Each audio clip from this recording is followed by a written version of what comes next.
Hi guys, today I want to talk about how to go about revising and resubmitting your academic journal article to a journal. This is perhaps one of the number one questions that I'm asked when we're talking with PhD students, early career academics, when we're talking about the publication process. We're talking about what to do when you have already written your article, you've submitted it to a journal, they haven't accepted it, they haven't all out rejected it, but they've given you a specific revise and resubmit decision. So what does that mean? They're basically saying this paper isn't quite good enough for us yet, but we're not saying, we don't want to see it again. We're saying we're giving you the option to go away, look at the comments that you've got from our referees, rewrite your article, revise it based on the comments that you've got, and then resubmit it to us. So this is perhaps one of the trickiest steps for people who are new to publishing in an academic context, right? Because you've written papers kind of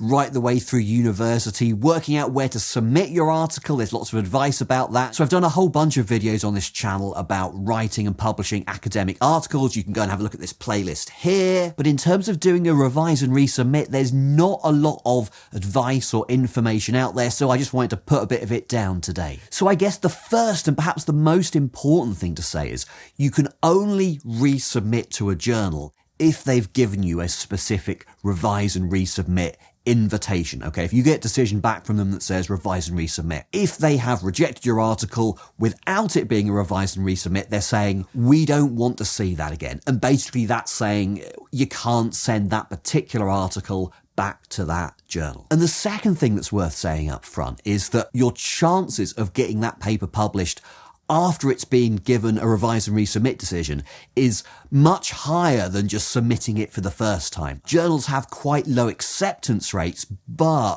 if they look at your paper first time and they give it a revise and resubmit decision, it's got a higher chance, sometimes a much higher chance of getting in on the second or third round of submission. So what that means is if you do get a revise and resubmit decision from a journal, but it looks like it's loads of work and you've got loads of comments and referees to deal with, yes, it definitely is worth going through that paper, going through all those comments and revising it and sending it back to that journal rather than just saying, it looks like too much work, sending it to a different journal. Okay, so how are we actually going to go through this revise and resubmit process? Well, let's just jump straight in with that. So you've submitted your paper, you're going to wait for a bit. If they accept it, great, doesn't often happen. The most common outcomes are going to be either they reject it, in which case it's got to go to another journal, or they give you the option of a revise and resubmit. So you might have 1 or 2 or 3 referees comments sent back to you, and your job then, if you want to resubmit it, and I guess you do,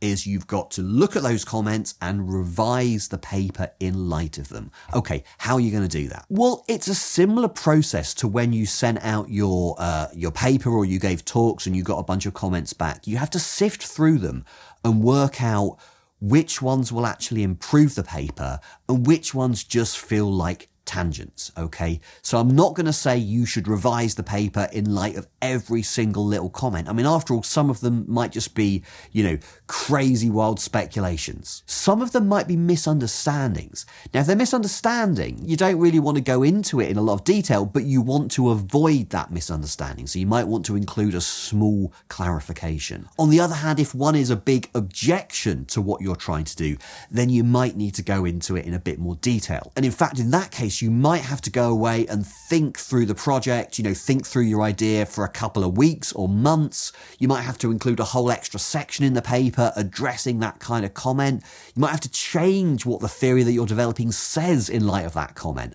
It can get really quite involved. Before we go any further, I just want to jump in here and say if you're enjoying this content and you want to help me out by supporting the channel, go and take a look at my Ko-Fi page, see what we've got there and see ways in which you can help me out. When you resubmit to the same journal, if you've been offered a revise and resubmit, what you're going to do is you're going to send them the revised paper and you want to mark up changes in the paper. So you might write in blue any changes that you've made to it in the text of the paper. And also you're going to want to include a separate document, which is your response directly to the referee. So what I would do in that case is say, okay, referee 1, list out the points or the comments, the objections that referee 1 raised, and you respond to each one in turn. And then do the same for referee 2, and if there's any more, do it like that. And you're really doing two things there.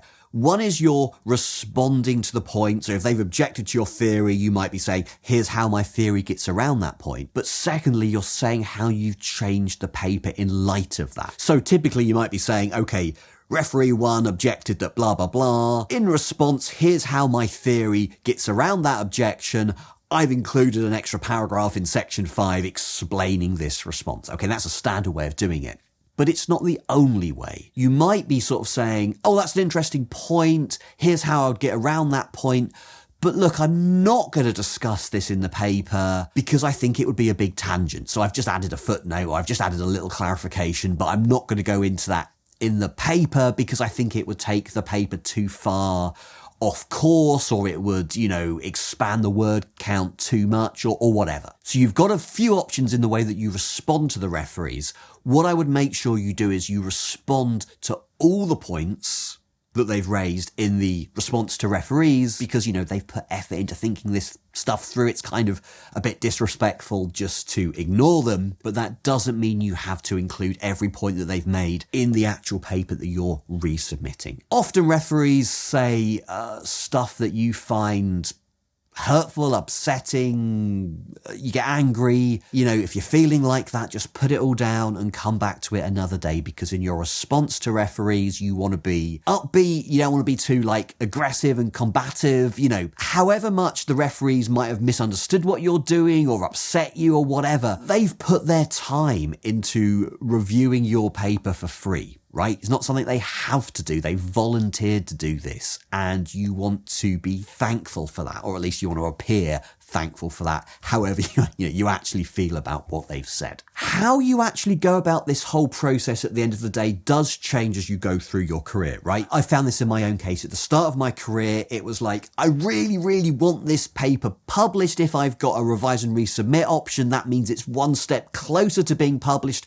I will do everything I can to get this past the gatekeepers, like past the referees and the editors, even if that means changing the paper quite considerably, and even if that means expanding the paper and making it kind of more full of twists and turns and stuff I didn't want to talk about in the first place. It was just really important that I got the thing published. Nowadays, at my stage in my career, I'm a bit less focused on, I must get this paper published in this particular journal really quickly. What I tend to want to do is write a paper that I'm proud of. So sometimes a referee will bring up a point and I kind of go, yeah, okay, that's a reasonable point. I could say this, I could say that. But I'm just not going to change the paper because I think the paper reads well as it is. It's the right length, and I just don't want to talk about that in the paper. I think talking about it will worsen the paper, and if that ultimately means you don't want to take the paper, whatever, I'll send it somewhere else. I'm a little bit more blasé in responding to referees,